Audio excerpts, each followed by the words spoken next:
JHK here for Sportskeeda, and right now I'm joined by UFC heavyweight Jared Vanderaa. Jared, it's been, 4 months now since I last spoke to you? How has life been? What's going on? Well, it's been predominantly the same training, getting ready for another fight, just because it's what I do. And at my gym today, after this, going to help teach, yell at some kids, shake them a little, like a good, true sportsman. For the most part, things are, all right. Like, finally, COVID's dying down, give or take how you want to, view it. But, places are opening up more. People are interacting a lot more. So, business side, that's good. Just, as a fighter, that's amazing. I'm finally getting some of my amateurs, try to get them fights. So, I mean, everything I feel like is going the right step in the right direction. Yeah, you got a whole you got a whole ecosystem there at your gym, man. You got yourself fighting, you got yourself teaching, coaching, and I'm pretty sure there's a lot of weight lifted off your shoulders with COVID kind of getting, them getting kind of a hold of COVID and allowing people to go out and do things and interact and stuff like that, right? Financially, yes. Like, we are actually at like a higher, membership. I think we have close to 100 members. Uh, and it's been cool. We've definitely had some bumps along the way, a few misunderstandings and stuff like that. Not necessarily with like COVID protocols, but just parents, coaching, and employees. But I mean, who doesn't have hiccups? And honestly, the fact that we opened up during COVID has been pretty awesome. I would have to say, can't really complain. Yeah, for sure, Uh, man. And COVID, before your last fight, your original date to debut in the UFC was canceled because of COVID, and then yep. you got it rescheduled. You went in there. The fight was not how you expected it, I'm pretty sure. And a lot of people online, man. One thing I noticed after that fight was they were complaining about the stoppage, man. Did you notice that after the fight? And did you rewatch the fight and see if maybe they could have stopped it earlier? Uh, I'm a hit and miss on that one. I was like he was hitting properly. He got a few shots in the back, but that shit happens. Uh, could they stopped it earlier? They could have stopped it earlier because it was a boring fight on my end. So I would have been like, all right, I kind of understand why. But I mean, I'm pretty good at protecting myself. So if someone thought, he could have taken a few more punches, technically I could have. I didn't, have really, like, I cut and bleed easily. So let's take that out of the equation. I could have continued going on. I'm just upset with myself, and I just got really caught up in the lights and like, oh my god, I'm in the UFC. Oh my god, that it didn't hit me as hard as I like it hit me harder than I thought. And I thought, like, I get into my head. That's why I was so excited for the first scheduled date. Oh, that one for me I wanted that one. I had some injuries going into that fight, but I was like, I am prime. I'm prime for this, for like the mental aspect. Excuse me, the mental aspect, the physical aspect. I was ready for that fight, and a few reasons. One, just coming off the fight right into another camp, didn't have to worry about weight cut. I was golden. I was feeling good, and I like short camps. I've never been that person. But once COVID hit and I had that long drawn out thing, I mentally started overplaying things. I'm like, oh, he's going to do this, so he's going to do that, and myself that opportunity to actually be like, hey, you can actually do this. You're capable of beating him on the ground. And that night, my ground game and me decided to see other people. I saw speed vac. My ground game decided to, see someone else. And yeah, like it sucks, but it happened. And now I have another person in front of me, Tafa, and I'm hoping, results are different. Like, honestly, win or lose, I want to go out there looking the best I can and enjoy the punching and kicking of each other as much as possible. So that's one thing I'm looking forward to this fight. I think it's going to be a fun fight. I think Tafa is a fun dude. I like his energy, so I'm excited to punch this dude in the face respectfully. Yeah.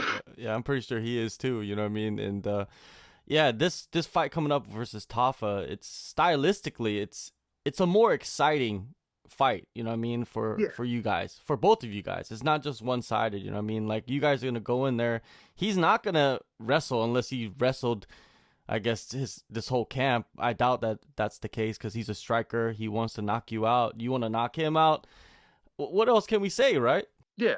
I mean, yeah, he's a kickboxer. Like, I mean, his team is a well-known team. Like, he has Mark Hunt, Tai Tuivasa, and I actually followed his brother in the glory scene. I like kickboxing, so I know of his brother, Junior.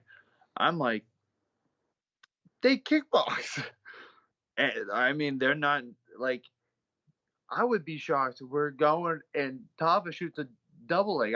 I'd be confused. I'm like, wait, ref, does he even know what he's doing? Like when he hits me in the face with a punch, I'd be like, I suspected that was gonna happen. He double legged me, mind blown. I think everyone's mind's gonna be blown. Like, oh, he wrestled. Yeah, but if he does try to double leg you, then you must be doing something right on the feet. You know what I mean? I've made a pro boxer in EFC, Moyo, try to shoot and wrestle me. I was like, wait, like I was like, yeah, I'm getting him to the cage. I'm about to tear him up. I was like, everything is going according to plan. I was like, the first round didn't go it went my way, but plan wise, it didn't go my way. I was like, fuck. I'm like, boom, boom. And then I'm like, oh, I'm backing him up. I'm doing it. Wait, he why are you wrestling me? You're supposed to box me. I'm like, oh, okay, we'll go down here. So I mean, I have made a striker into a grappler before, and I think I could do it again.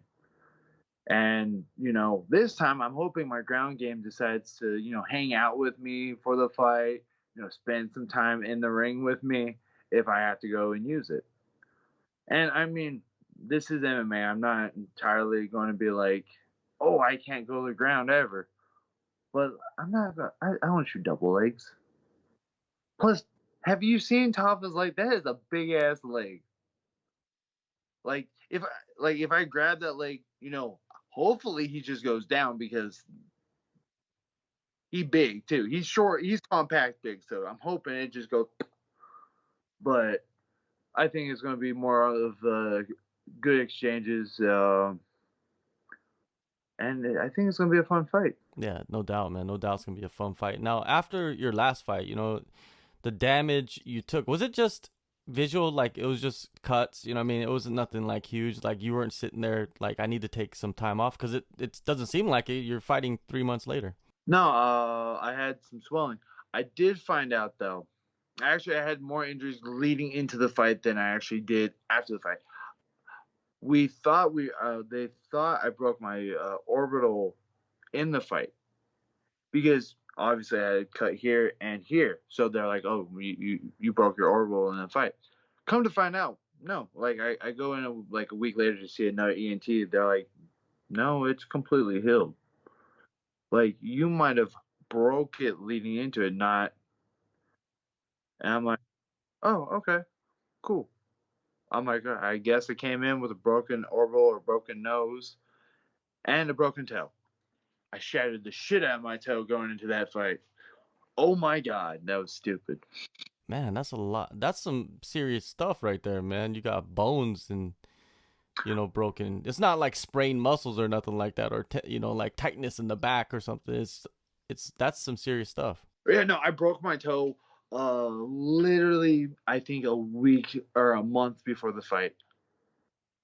Maybe 5 weeks to a week. I remember exactly what happened and like to everything. I was training. I was like da da da da da da, and I was telling my striking coach, I'm like, yo, dude, I'm not too fond of throwing hard teep kicks. He goes, you gotta have faith in them because I'm like, yeah, but I'm afraid I won't catch them. Oh no, you just throw them enough, you won't, you'll be fine. I'm like, all right. So later that night, I'm sparring with one of my dudes. He's a little unorthodox, and he's still an amateur, but he gives some fun looks though. I like going with him. He's actually someone I do like to spar with. So I'm like, all right, boom. I'm like, I'm gonna keep him. Like I had that whole conversation play in my head. I'm like, yeah, I'm gonna give him that nice front teep tight to the chest, and then he moves his elbow, and my toe went like you heard the crack. Like I was like, crack. I'm like, I looked at him. He looked at me. I'm still bouncing. We're still going. I'm like, yeah, I just broke my toe. That night we went to the hospital. They're like, I need to know, is it broken? Do I need to have surgery? What's going on with it? Is it just a fracture? They're like, it's just broken. I'm like, all right, cool. Bounce. And so I'm just bouncing on my foot. I'm still working and stuff. So following Saturday, I'm going. I'm going with my wrestling coach. Like this may be the first week with him or something like that. His shin, last round, his shin's here. My toe hits his shin. He goes this way. My foot goes that way. My toe goes this way. And all my hear is, I just hear it in my toe. I'm like, motherfucker. So now my toe is like forever like this thick. It's I have ugly feet to start with. This just made it uglier. And so I wore shoes literally leading up to the Spivak fight because of a broken toe. So how are you feeling now, physically heading into this? It must be a whole different story then. Like you must have got No, your body back to normal. No? no, just a whole bunch of new different injuries. Yeah.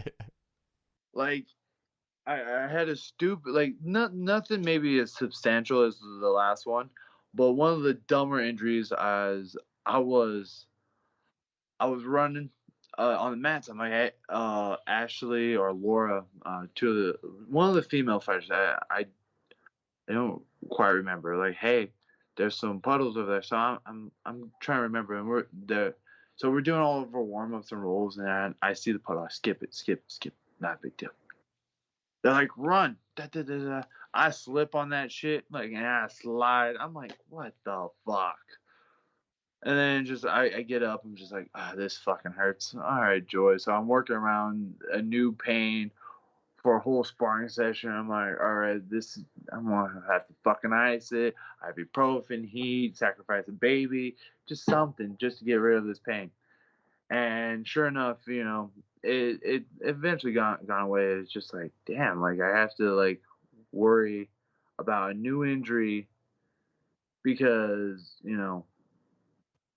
a little bit of water, maybe sweat on the mat. Just like, Yeah, slip and dudes. slide. It's never fun on the Yeah, mat, right? yeah. I mean, I got some distance, so I cleared a man and a half with, so can't complain too much. Yeah.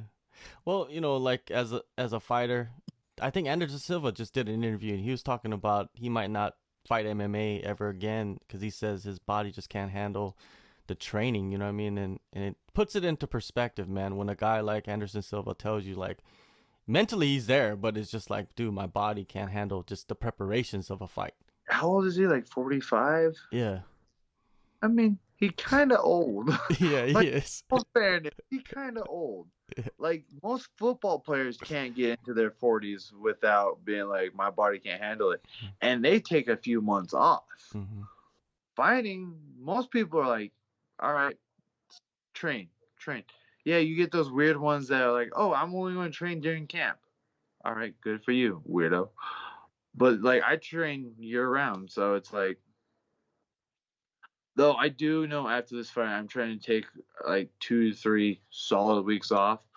Uh, try not to blow up back in weight though. That's one of my biggest faults going into the Speedvac 2 Speedvac fight was during COVID. like I was training like 6 months between the Oscar Cota fight to the Henry fight to the Spivac fight were like literally just back to back, like 6 months straight. There was really no real breaks in between. So I had like 6 months of basically camp. So I was like, all right, I'm gonna take about 3 weeks. Start again the new year. Well, I took 3 weeks off. I took a whole week, basically quarantine, obviously because I had COVID. So we didn't do anything. I beat Cyberpunk like twice. I I put on some weight. I shot up to like 290, and then I was like, yeah, I don't want to get this big again. And even going into that fight, I was still pretty heavy the fight week. I know I'm already lighter. Like I think I weighed in at like 265.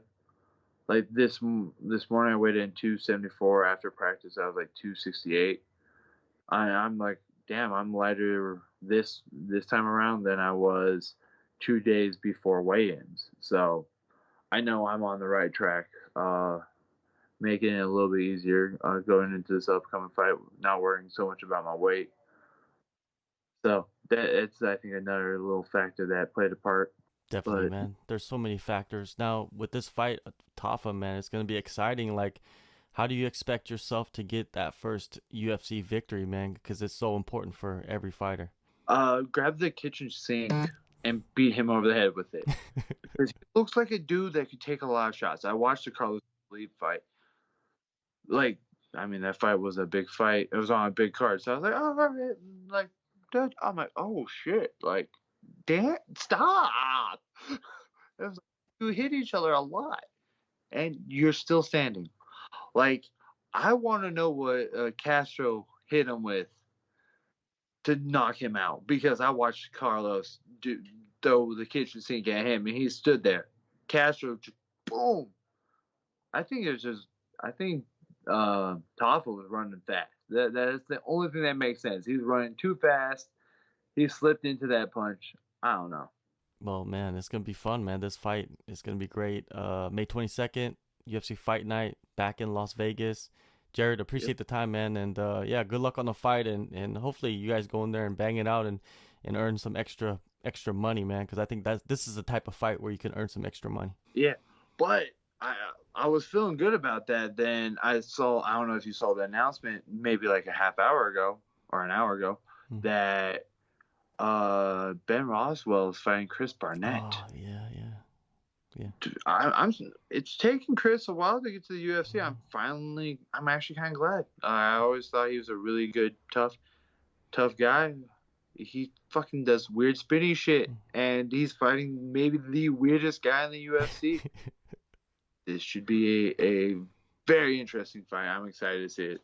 Yeah. And I'm kind of excited to share the card with them. Yeah, it's gonna be a great night, man. I'm glad Chris is in the UFC, in the UFC now, man. He's fought all over the world. He deserves it, and yeah. I think he's like, for someone that doesn't follow outside of the UFC or outside of American MMA, he's fought for Road. I mean, this dude's been all over the world, and I think he's a very talented fighter. The only issue is, yeah, he doesn't look like your typical heavyweight. He looks closer to DC now than most heavyweights. But the dude has a serious background in Taekwondo, I think it is. Yeah, exactly. And knows how to use it. Like his spinny shit for a big dude is chef kiss amazing.